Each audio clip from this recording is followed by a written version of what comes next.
Bonjour à tous, je vous retrouve donc aujourd'hui pour ce troisième épisode de Sideline en la compagnie de Damien, rédacteur chez The Free Agent, qui fait à la fois du football américain, mais aussi du college football et également du baseball, puis du basket, puis du hockey quand ça parle de The Office. Enfin bref, en fait, vous avez compris, il fait beaucoup de choses. Alors Damien, on va passer la prochaine demi-heure ensemble à parler de toi, à parler de la création de contenu, à parler peut-être aussi un peu du site, mais ça on y reviendra. Mais avant toute chose, j'aimerais savoir comment tu vas. Je vais très très bien, Jordan, merci. Je suis très très très content de faire cet épisode de Sideline avec toi. Eh ben, Ouais. moi je suis très content de te recevoir, et en plus, pour ceux qui ne le savent pas, c'est ta grande première en face Ouais. cam sur les réseaux de Free Agents, puisque alors, vous avez sans doute l'habitude, si vous êtes, on va dire, un spectateur assidu ou un consommateur plutôt assidu de nos contenus, de voir Damien sur les podcasts, mais aussi son nom à travers moult articles. Je ne sais pas, tu es à combien, mais Je sais plus, 2000 et quelques, je sais pas. Je sais voilà. plus. Donc en effet, il a une certaine productivité. Euh, et voilà, donc effectivement, mais en tout cas, c'est ta première Ouais. fois face cam. C'est aussi, du coup, tu es donc notre deuxième invité juste après Elio dans Sideline. Moi, j'ai une petite question très simple. C'est un truc que m'a dit Charles lorsqu'on a tourné le pilote de cette émission. À la base, tu étais venu pour écrire sur du foot américain, sur de la Ouais. NFL. Ouais. Aujourd'hui, comme je le disais un petit peu en préambule, tu fais aussi beaucoup de baseball. Oui. Tu fais aussi pas mal de CFB. Alors bon, Mhm. alors basket et foot US, hein, je préfère. Ouais. Ouais. Tout Voilà. ce qui est collège basketball et collège football, ouais. Et mais en fait, qu'est-ce qui t'a amené à avoir finalement un spectre si large? Est-ce que c'est être au contact de personnes qui étaient passionnées? Est-ce que c'est juste parce que finalement, en fait, comme tu as rentré dans un projet, on va dire, communautaire, donc pas un truc où tu es tout seul, ça t'a donné envie de t'ouvrir? Enfin, je sais pas, je te laisse le. Ouais, alors au départ, c'est vrai que j'ai contacté Charles sur Instagram pour rejoindre The Free Agent. En fait, j'avais vu une pub sur Hmm. Facebook ou Instagram, je sais plus exactement, venez sur The Free Agent, voilà, et donc ça m'avait très très bien ciblé, vu que voilà, j'étais fan de sport US. Et à l'époque, je m'ennuyais terriblement, j'avais vraiment besoin de quelque chose pour écrire, et donc je suis allé, on tente l'aventure.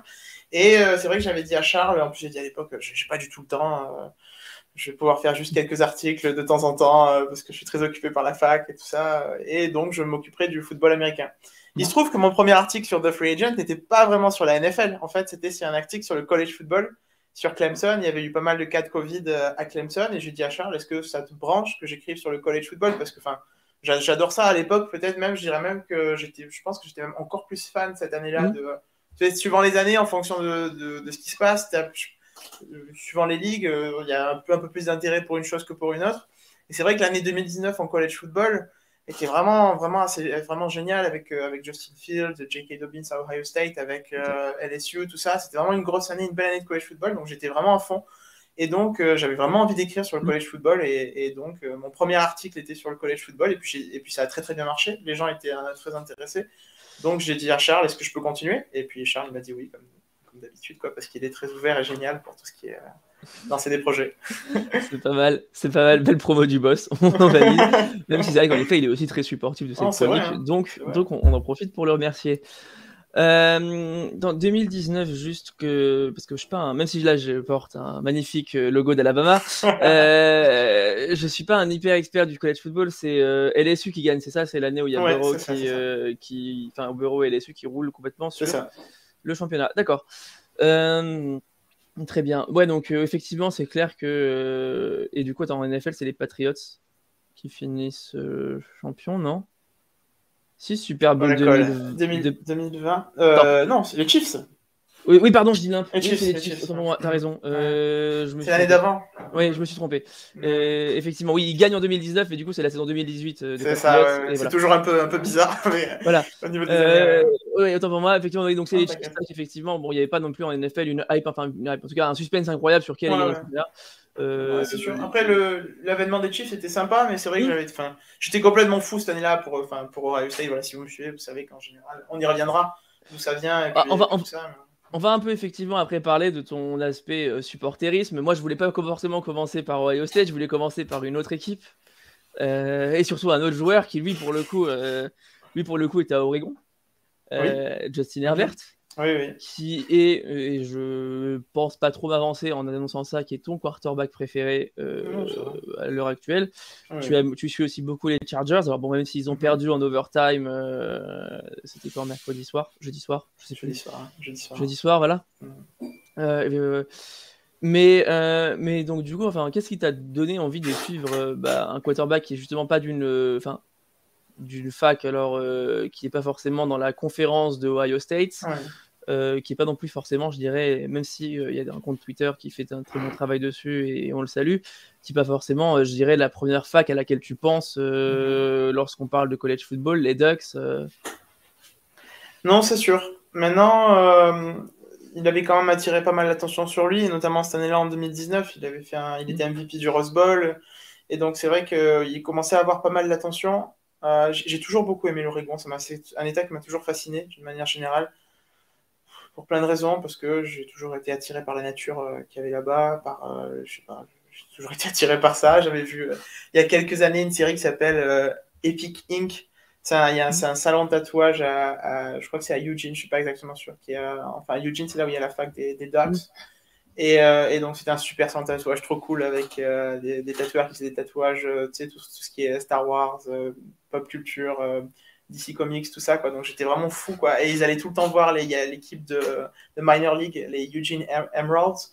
Et ils allaient tout le temps voir cette équipe et tout ça. Enfin, ça me faisait vraiment rêver, quoi. Du coup, depuis ça, ils allaient manger un truc de donuts. Je crois que c'est Voodoo Donuts. Ça me donnait tellement faim. J'étais fasciné par ça. J'avais juste envie d'aller là-bas et d'aller regarder du baseball de minor league, me faire tatouer et aller manger des donuts. Et du coup, j'étais toujours un peu fasciné par l'Oregon. Donc, c'est vrai que je les ai suivis. Et il y a aussi le jeu Life is Strange. En fait, là, les auditeurs de The Free Agent vont découvrir que je suis le pire des geeks. Mais ouais, il y a un jeu Life is Strange, je sais pas si peut-être vous connaissez, Alors, qui est super aussi. J'ai vu passer, effectivement, c'est édité par Square Enix, c'est ça? Ouais, c'est ça. Voilà, j'ai vu passer pas mal de. Bah, l'E3 notamment, ce qui sortait True Colors juste après, mais j'ai jamais joué du coup à Life is Strange. Mais pour le coup, oui, donc deux noms je connais. Et ça se passe en Oregon? Ça se passe en Oregon, et donc on voit vraiment les paysages, vraiment, je sais pas, c'est trop beau, quoi. Et donc on a envie d'y aller, je sais pas, de vivre dans tout ça, quoi. Donc j'ai toujours eu un petit œil sur ce qui se passait à Eugene et chez les Ducks. Et évidemment, quand il y a une personne comme Justin Herbert, je sais pas, qui est vraiment, en plus d'être un quarterback très talentueux, c'est aussi un joueur qui a été beaucoup critiqué à tort pour être timide, tout ça, alors qu'en réalité c'est quelqu'un de très intelligent. C'est vraiment, c'est ça que j'aime chez lui aussi, en plus du fait qu'il soit très très bon au football, c'est que c'est quelqu'un de très intelligent, qui a l'air très gentil, vraiment très, je sais pas, c'est un role model, en fait. On a envie d'être comme Justin Herbert parce qu'il est tellement, je sais pas, il est parfait, quoi. Et donc voilà, oui, il fait très gendre idéal, quoi, dans le. Exact, ouais. dans l'idée. Après, c'est sûr que c'est peut-être pas. Enfin, moi, tu vois, je viens du hockey, les personnalités, on va dire. Enfin, je viens du hockey. En tout cas, je viens de j'ai écrit beaucoup sur la NHL, je suis beaucoup la NHL. Les personnalités comme ça, on va dire, si tu prends par exemple Connor McDavid, qui est la grosse star, ou même Sidney Crosby, c'est pas des gens qui ont des personnalités très extravagantes, tu vois. Là où effectivement, je reconnais qu'en basket ou qu'en foot américain, les joueurs ont souvent tendance à être show-off, et ce qui n'est pas forcément le cas de Justin Herbert, qui lui est beaucoup plus, on va dire, pas réservé, mais ouais, si, dans l'idée, c'est plus un petit peu, ça. Un petit peu. Ouais, selfless, c'est vraiment de team, quoi, à 100%. J'aime bien cet esprit-là. Ok, et bah écoute, en tout cas, ouais, donc même moi, en fait, tu vois, c'est un truc que je trouve incroyable chez toi dans tes contenus. C'est qu'à la base, je sais pas si tu le sais, j'aimais pas trop les Chargers. C'est une équipe avec laquelle je n'ai absolument aucune affection. C'est pas toujours facile d'en avoir parce que c'est vrai que. Non, mais tu sais, il y a des équipes. Si on prend l'exemple du foot américain, il y a des équipes que j'aime pas. Alors que j'aime pas parce qu'elles sont nos rivales, genre les Saints, tu vois. Oui. Mais même si j'aime bien comment dire, les gens, les supporters des Saints, j'ai rien contre eux. Il y a des équipes voilà, que j'aime bien, mais il y a aussi des équipes entre guillemets qui m'indiffèrent, tu vois. Et les Chargers rentraient vraiment dans la catégorie des équipes qui m'indifféraient. C'est-à-dire qu'ils pouvaient, j'étais jamais au courant de leur bilan, j'avais à part Keenan Allen, je pense que j'étais incapable de citer un de leurs joueurs. Bon bref, ça montrait aussi peut-être un peu l'absence de talent dans ce roster jusqu'à Joey Bosa aussi, quand même. Ouais, Darwin James, d'accord, ok, mais bon, Darwin James, il a un peu fréquenté pas mal d'infirmeries aussi. Ouais, c'est sûr que ouais. Mais bon. Ça aide pas. Bref, c'était pas c'était pas forcément le sujet de. Mais en fait, à travers tes articles et en fait, quand tu m'en parles, j'avoue que petit à petit, j'ai eu de l'affection à la fois pour Justin Herbert et à la fois pour les Chargers. Puis il prenait des comebacks en 4e quart-temps, alors forcément, ça te parle. Ouais, ça me ça touche quelque chose chez toi, un truc sensible. Mais en fait, moi, c'est vrai que je trouve assez incroyable et je pense que, alors ils sont pas là pour en témoigner, mais dans l'équipe, les gens seront assez d'accord. En fait, la capacité que tu as à transmettre de ta passion, c'est quelque chose d'assez fou, quoi. Et même, j'en parlais à Elio dans l'épisode d'avant où je lui disais que tu étais le prochain invité. Et il me disait, non, mais en vrai, t'as trop raison. En plus, Damien, il est trop passionné, il est trop gentil. Et en fait, je pense que c'est vraiment ta marque de fabrique dans la communauté NFL. C'est, vraiment, moi, je me rappelle avoir lu ton article sur les Steagles, qui est déjà un article incroyable parce que le sujet est fou. C'est n'importe quoi.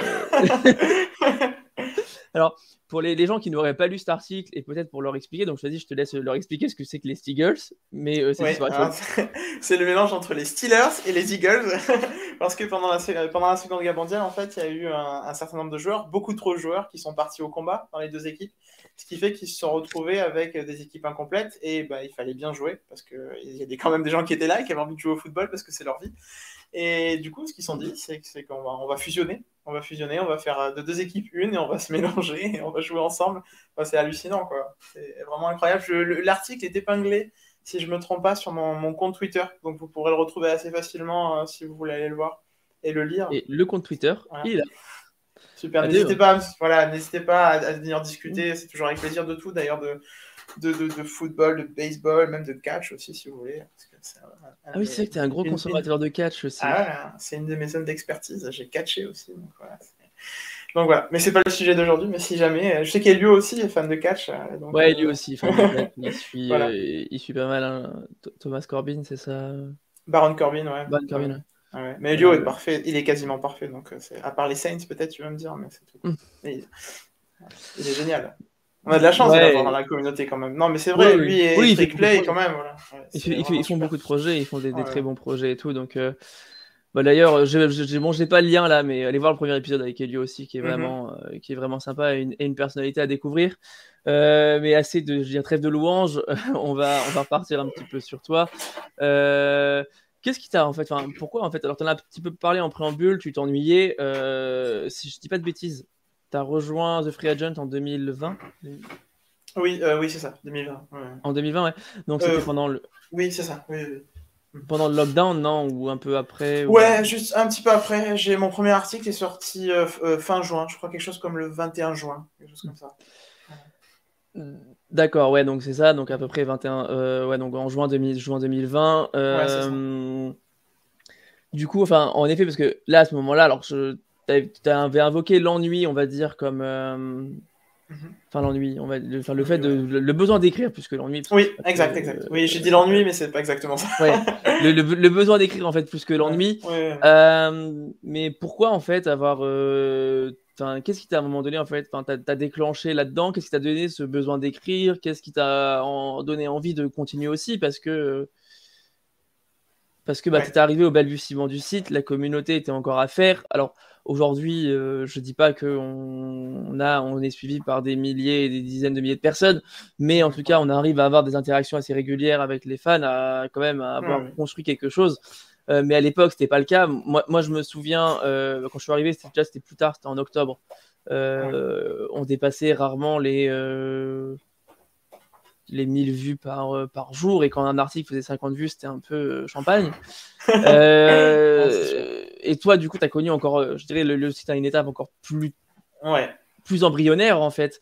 Et qu'est-ce qui t'a en fait donné le mood de continuer, malgré parfois forcément des retours qui n'étaient pas super toujours alors, pour répondre déjà à ta première question, c'est vrai le fait que j'avais vraiment besoin d'écrire. C'est quelque chose que je pensais tout le temps à... j'ai vraiment besoin de... Je pensais tout le temps à des potentiels sujets. J'ai écrit pour plusieurs choses auparavant, dans le soccer quand j'étais plus jeune, dans le catch un peu plus tard aussi. Voilà, c'est quelque chose que j'ai toujours fait un petit peu dans ma vie. J'ai toujours écrit pour des blogs. J'adore faire ça. J'adore écrire, j'adore m'exprimer comme ça. Et donc, c'est vrai que je le faisais plus depuis un gros moment. Et et j'avais besoin de le faire, tout simplement. J'avais besoin de laisser aller cette créativité qui dormait en moi. Et c'est beaucoup de frustration. Je sentais beaucoup de frustration à ne pas pouvoir le faire. J'étais à 2 doigts de monter mon projet. J'avais une idée de quelque chose, pas forcément. J'avais aucune idée d'ailleurs de ce qu'était la communauté française des sports US. C'est terrible. J'ai jamais lu en français avant The Free Agent, même. Enfin, jamais quoi. Je m'y intéressais vraiment pas quoi. C'est horrible. Après, j'ai découvert ça maintenant et c'est la meilleure communauté au monde. Tout le monde est hyper gentil, surtout tout ce qui est trick play, tout ça, même café crème. J'espère que je n'oublie personne. Ouais, café crème, trick play. Ouais, je crois que c'est les deux qui sont. Et oui, les blocs de baseball aussi, tout ce qui est de strikeout, avec Gaëtan Libert qui est vraiment super, vraiment très, très, très intéressant, très intelligent. Et oui, Hype, le podcast qui est vraiment super. J'essaie d'oublier personne parce qu'après, sinon, ils vont être tristes. Mais sinon, voilà, j'ai découvert une communauté géniale, quoi. Et c'est vrai que ça aussi, ça m'a motivé à continuer. Et au final, j'ai pas ressenti, tu vois, même s'il n'y avait pas énormément de vues, j'ai pas du tout ressenti de difficulté. J'étais juste tellement content de me lancer dans ce nouveau projet. En plus, voilà, Charles avait beaucoup d'ambition. Il avait aussi les moyens de le porter. Parce que, comme je t'ai dit, j'ai écrit pour pas mal d'autres trucs dans d'autres sports.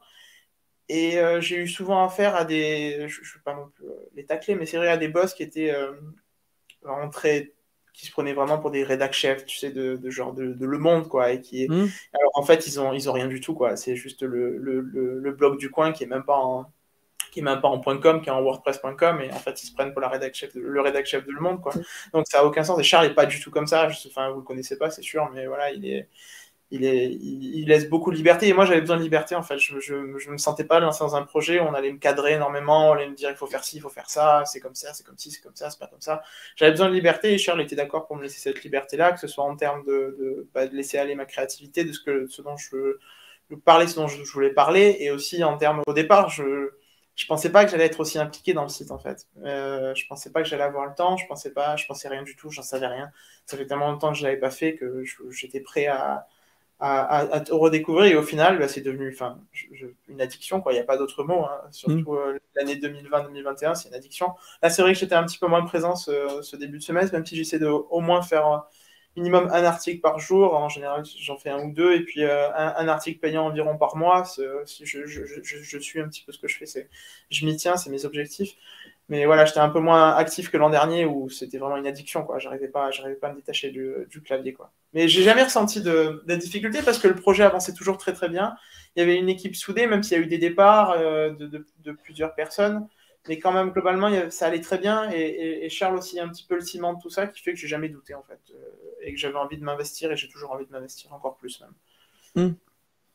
Puis en plus, sur 2020-2021, tu as énormément élargi ton spectre. Là, on a parlé pas mal de foot américain, on n'a pas encore mentionné le baseball. Il y a d'ailleurs le cas de Shohei Ohtani derrière, qui a été la sensation MLB de l'année 2021. Oui, de l'année 2021, ouais.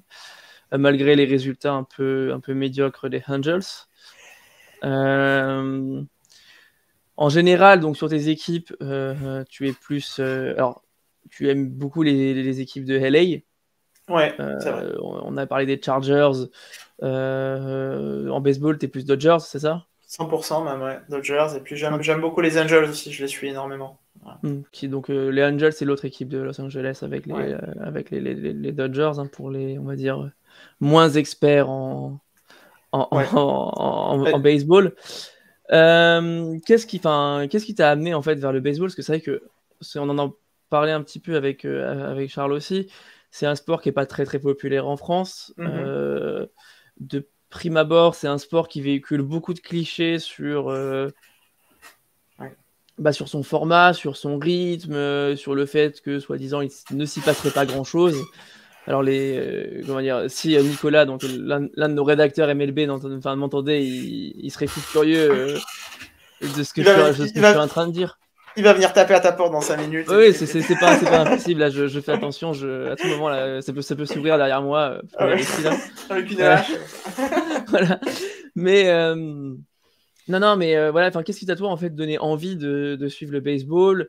Est-ce que c'était les récentes performances du coup des Dodgers? Parce que en 2021, ils étaient champions en titre, alors ils n'auront pas fait le doublé, hein, parce que c'est Atlanta qui gagnera finalement en les éliminant en finale de conf, si je ne me trompe pas. Ouais, c'est ça. Ouais. On les élimine en finale de conf. Mais toi, du coup, qu'est-ce qui t'a amené à suivre le baseball? Et d'un autre côté, quel est aujourd'hui, en tout cas, le joueur que sur l'année 2021 que tu as adoré suivre et qui t'a vraiment fait aimer ce sport et tomber vraiment dedans? Ouais, alors pour le baseball, c'est assez simple. Hein, quand on a eu le partenariat avec la MLB, un petit peu avant le début de la saison, je dirais peut-être quelques mois avant, j'ai trouvé ça vraiment motivant, en fait. Et j'ai trouvé que le fait qu'il y ait une ligue comme ça qui s'intéresse à notre projet et qui soit prête à croire en nous comme ça, j'ai trouvé ça motivant et je me suis dit, si eux ils croient en nous comme ça, alors moi il faut absolument que je croie en eux parce que ça montre que c'est des gens bien et j'ai eu envie de m'y intéresser. J'ai toujours plus ou moins entendu parler du baseball, que ce soit c'est quelque chose qui est très présent, ne serait-ce que dans la société américaine. Et j'en ai pas parlé, mais je suis étudiant en anglais, je suis en master d'anglais à l'université d'Aix-Marseille. Et voilà, pour mon mémoire deuxième année, je travaille sur le baseball et sur sa place dans la société américaine. Tout ça, donc c'est quelque chose qui m'intéresse d'une manière générale, que ce soit, là maintenant je m'intéresse au baseball, mais même avant, c'est toujours quelque chose, J'avais pas forcément l'occasion d'en regarder parce que c'était diffusé sur BeIN, mais bon, quand ça passait, j'étais juste un peu curieux, même si franchement, j'y comprenais rien. Et du coup, je m'y suis mis. J'ai commencé avec le jeu vidéo. Je me suis acheté MLB 19, je crois.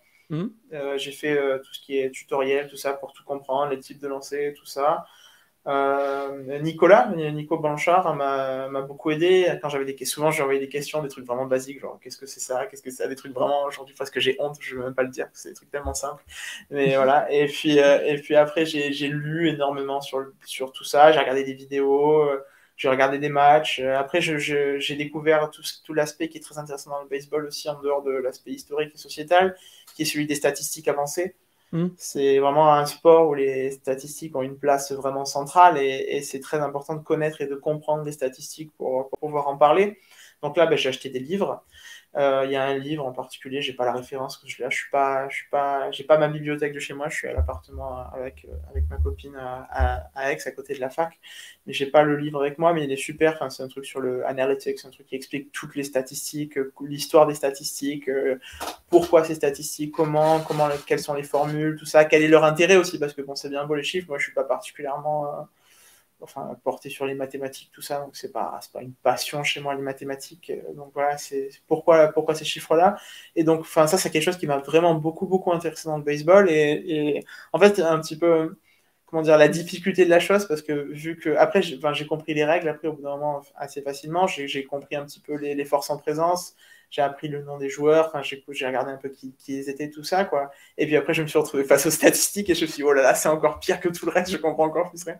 Et du coup, ça a un peu excité ma curiosité et j'ai eu envie de savoir encore plus. Donc, j'ai passé de longues heures à comprendre les statistiques et à m'y intéresser. Et au final, je pense que ça, j'ai réussi. Et il y a aussi le site Fangraphs qui explique toutes les statistiques, tout ça, qui est vraiment très, très, très, très bien pour les statistiques. Si jamais vous êtes un rédacteur de baseball en herbe et que vous cherchez un site pour regarder, c'est vraiment super. En tout cas, moi, je consulte régulièrement.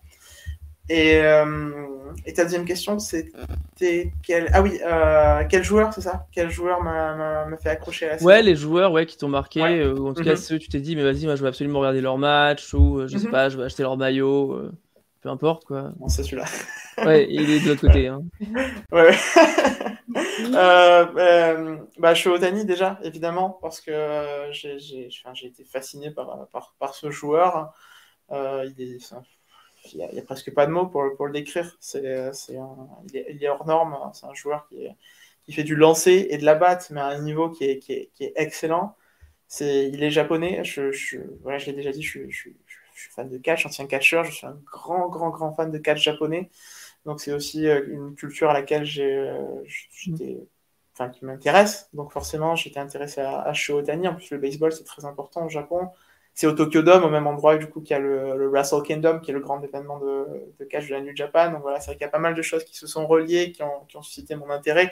Et voilà, c'est les performances de Shohei Ohtani on est resté souvent avec ma copine jusqu'à 3, 4, 5 heures du matin pour regarder Shohei parce que c'est historique ce qui s'est passé cette saison et ce qu'il a fait sur le terrain. Et puis c'est une personnalité qui est intéressante aussi chez Otani parce que il a l'air très réservé, mais en fait, quand on s'y intéresse un peu plus, on voit qu'il se lâche beaucoup avec ses coéquipiers et tout. Il est vraiment très drôle et tout ça.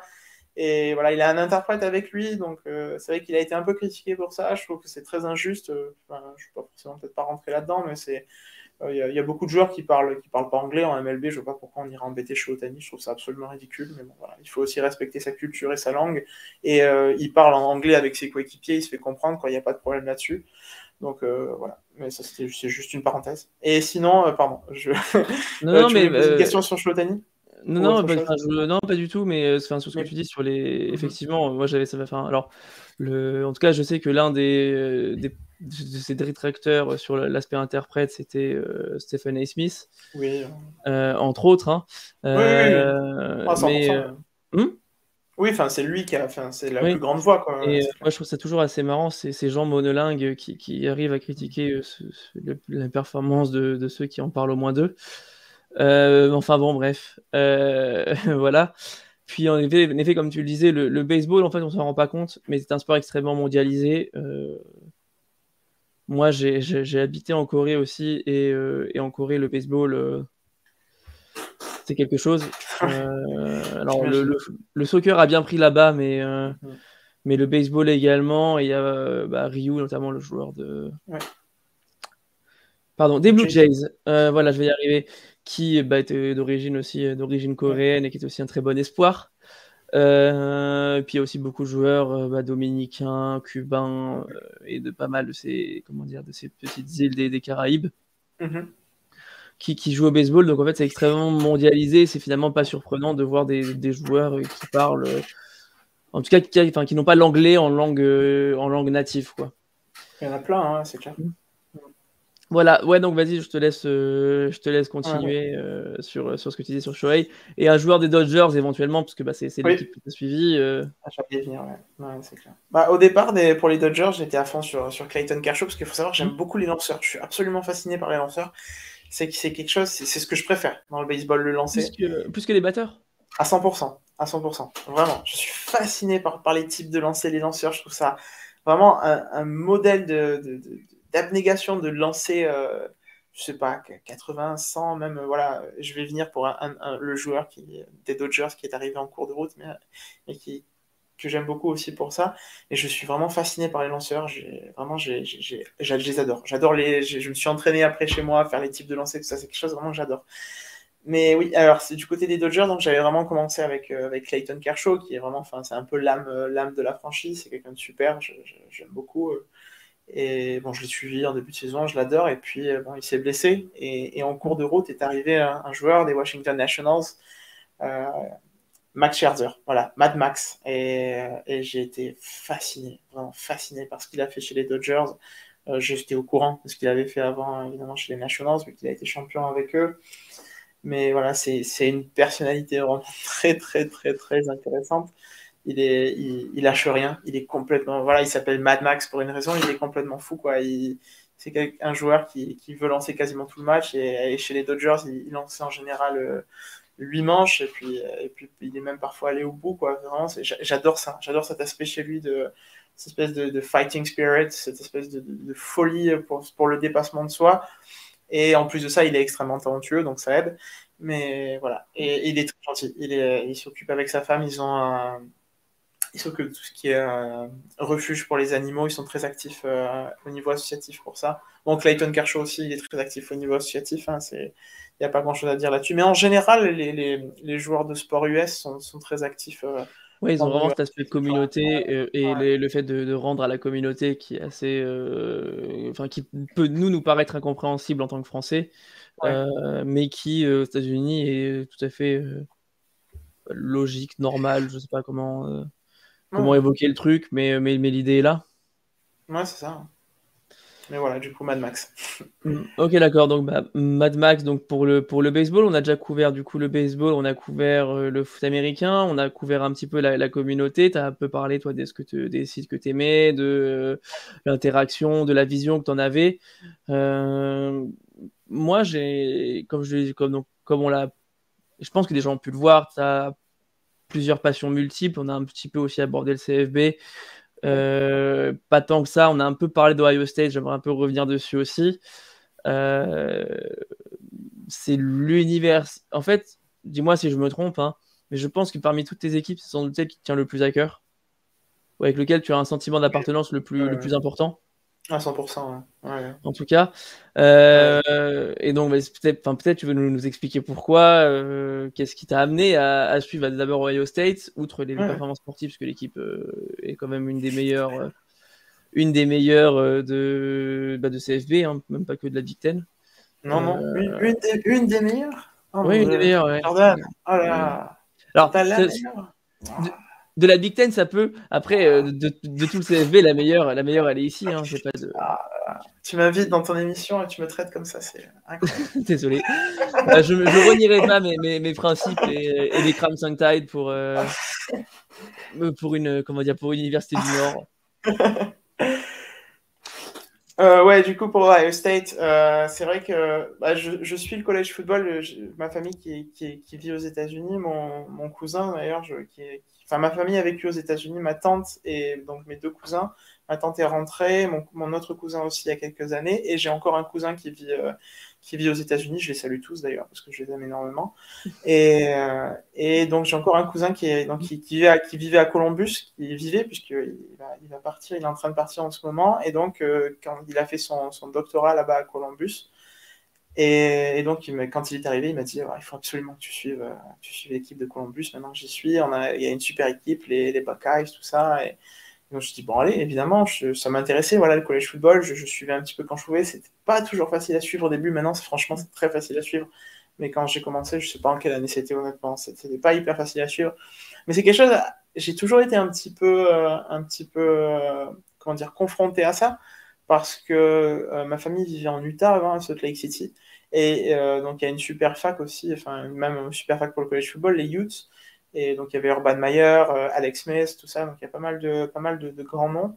Et donc, ils me ramenaient souvent du merch, des ballons, où ils avaient les stickers Go Youth sur la voiture. Donc, j'ai toujours été un peu confronté en quelque sorte, j'ai toujours été un petit peu exposé à ça, sans même m'en rendre compte, parce que quand j'avais 10, 12, même 13, 14 ans, je me rendais pas compte que c'était du college football, que c'était une université américaine. À l'époque, j'étais genre au collège, lycée, à l'université, j'y pensais pas encore. Maintenant, j'y pense, hein, et pas qu'un peu, mais voilà. Mais T'aimerais voilà. bien, Mais t'aimerais bien étudier là-bas, que ce soit sans forcément parler d'Ohio State, hein, juste Mhm. partir étudier aux US, Ouais, je sais pas, un oui. an, 2 ans.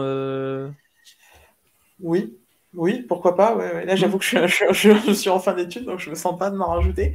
Mais, mais sinon, oui, clairement, parce que ça, c'est une expérience, je pense énorme. Il y a l'air d'avoir une ambiance hyper positive. Et puis comme ça, je pourrais déjà aller voir ma famille et puis aller voir des matchs de college football, de college basketball, de college hockey pour te faire plaisir, tiens, de tout et Oh, n'importe quoi.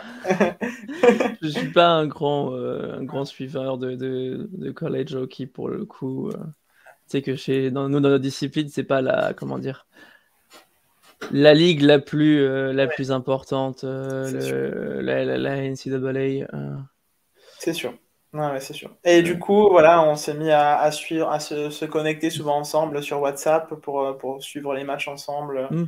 C'était un peu un petit rituel quand on chattait pendant les matchs, donc c'est devenu rituel et c'est quelque chose enfin, que j'adore faire, quoi. Et du coup, forcément, les Buckeyes. Et puis, comme tu l'as dit, ils jouent très bien, donc ça aide parce que voilà, c'est vrai que si c'était une fac qui jouait un petit peu moins bien, bon, c'est sûr, c'est bien la passion, mais la passion, toutes les semaines, quand tu as pas mal de trucs à faire, au bout d'un moment, c'est sûr que Hmm. franchement, je plains certains programmes qui jouent pas bien. Il y a des gars qui s'accrochent, c'est bien, c'est beau, hein. Et bon, moi aussi, je m'accrocherais si les Buckeyes jouaient mal, c'est pas la question, mais bon, je vais pas trop m'inquiéter quand en début de saison, c'était pas génial, mais bon, ça va, on s'en est sorti. Ouais, malgré la défaite contre Michigan, la première en 10 ans, 12 ans. Alors je sais pas de quoi tu parles. Ah, Ça ne s'est pas passé. j'ai pas fait l'affront de mettre la veste au M jaune, hein, mais Oh là là, alors là, ça aurait été beaucoup trop. Là, ça aurait été vraiment. Je serais parti en fait. Je serais juste. Non. ah bah j'ai fait Elio au maillot des Falcons. Hein. Ouais. Ah oui, c'est vrai, c'est vrai, c'est vrai. Mais bon, Non, non, mais c'est vrai que je plaisante. Désolé, je te coupe encore, je suis horrible. Je fais pas de comme soucis, ça. vas-y. Mais, Non, mais c'est ton interview, hein, c'est toi qui parles. mais du Ça coup, va. non, mais c'est vrai que félicitations à Michigan parce que pour le coup, ils reviennent de très loin. J'aime beaucoup Michigan. Hein. Franchement, j'ai rien contre. Je suis pas du tout. Genre, oh, je déteste Michigan. Je suis pas du tout comme ça, quoi. Le campus d'Ann Arbor a l'air absolument magnifique. Ça a l'air d'être vraiment une très très très belle ville dans laquelle, franchement, j'aimerais bien aller un jour. Et si tu pour répondre à ta question, à ce que j'aimerais étudier, bah, Ann Arbor et Michigan, c'est peut-être un campus. Si jamais l'occasion se présentait, franchement, je dirais pas non du tout parce que ça a l'air magnifique et qui a beaucoup de passion et beaucoup de sport. J'aime beaucoup Jim Harbaugh. Je trouve que c'est quelqu'un vraiment presque irréprochable. Hein. Il est vraiment super. Il a un super état d'esprit, il est très positif. Il n'y a vraiment rien à dire sur lui, quoi. Donc je suis très content pour lui. Franchement, il mérite parce qu'il a pris beaucoup de critiques, pas toujours justifiées depuis quelques années pour sa tenure à Michigan. Ouais. Eh ben écoute, c'est pas mal. On va pas tarder à arriver à la fin de l'enregistrement. Je check le timer en même temps. Moi, j'aimerais bien continuer pendant encore des heures et des heures. Hein. Je suis sûr on aurait beaucoup de choses encore à partager. Alors en général, on fait un instant promo. Donc là, bah, on va pas couper à la règle, hein, même si théoriquement, comment dire, on est bah, déjà sur on va dire le site, enfin le projet qui t'emploie. Mais bon, mais vas-y, là je te laisse aller les 2-3 prochaines minutes pour promouvoir ce que tu veux. Ça peut être, bah, je sais pas, ce que tu veux en fait, soit quelque chose qui te tient à cœur, soit tes réseaux perso, voilà, hein, je te laisse complètement libre de l'instant promo. Ouais. Ah bah, enfin, si vous nous suivez, je fais les podcasts College Football, donc c'est vrai que si vous m'écoutez, vous allez être saoulé par ce que je vais dire, mais je le dis tout le temps. Vraiment, suivez la communauté française qui gère les sports US, que ce soit la communauté des sports universitaires. Si vous tapez le nom de l'université avec France à côté, et franchement, je connais, en particulier dans la communauté des sports universitaires, la NFL, je sais pas, parce que oui, c'est vrai qu'il y en a quelques-uns qui sont peut-être pas hyper sympas, mais dans la communauté du college football, franchement, je pense que tout le monde est irréprochable. Ils sont tous hyper gentils, hyper positifs, hyper drôles. Ils sont hyper accessibles.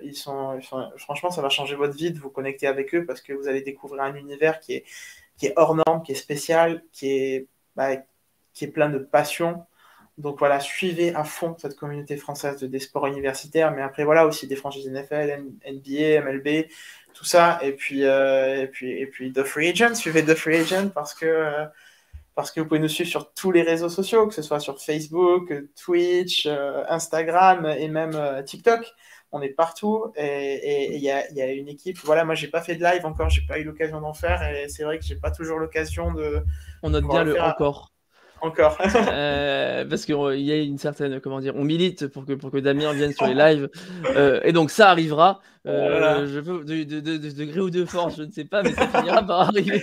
Ils vont activer ma caméra en fait juste quand je serai en train de faire autre chose pour que je Voilà. vienne faire les lives.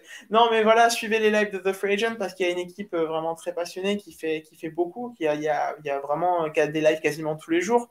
Et Charles maintenant il fait des lives aussi de jeux vidéo, donc c'est vrai qu'il y a une équipe vraiment pleine de passion qui veut faire vivre les sports US, qui veulent vous les faire comprendre, vous les faire aimer et aussi voilà vous les faire partager. Et on est tous très ouverts et très dispo pour discuter même de trucs qui vous paraissent peut-être, j'en sais rien, qui ont rien à voir avec les sports US. Si vous nous suivez, je sais pas, qu'un jour vous avez le blues, que vous êtes triste, qu'il n'y a plus rien qui va dans votre vie, que vous cherchez quelqu'un à qui parler, par exemple, et que vous tombez sur mon Twitter, mon Instagram, n'hésitez pas une seconde à venir discuter avec moi de tout, comme je vous l'ai dit, de sport US, de catch, de la WWE, de la EW, de la New Japan, de ce que vous voulez, je m'en fiche, même des conseils si vous avez besoin pour votre carrière, si vous êtes un catcheur en herbe, on ne sait jamais, ou même un rédacteur en herbe, quelqu'un qui aimerait écrire mais qui n'ose pas forcément, ou qui aimerait se lancer dans les podcasts, dans les vidéos, voilà, j'ai fait pas mal de podcasts avec The Free Agent, je pense que je peux vous donner des conseils, Et voilà, n'hésitez pas. Et ou même si vous avez le blues, que vous n'êtes pas bien, si vous avez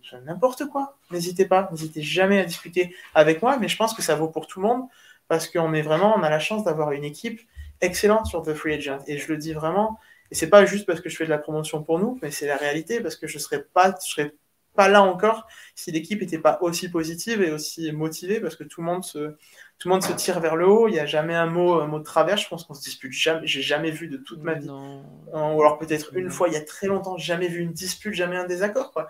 Tout le monde se soutient, tout le monde s'encourage, et tout le monde est très ouvert et très positif, donc n'hésitez pas, d'une part, à nous suivre et à interagir avec nous, parce que ça sera avec grand plaisir.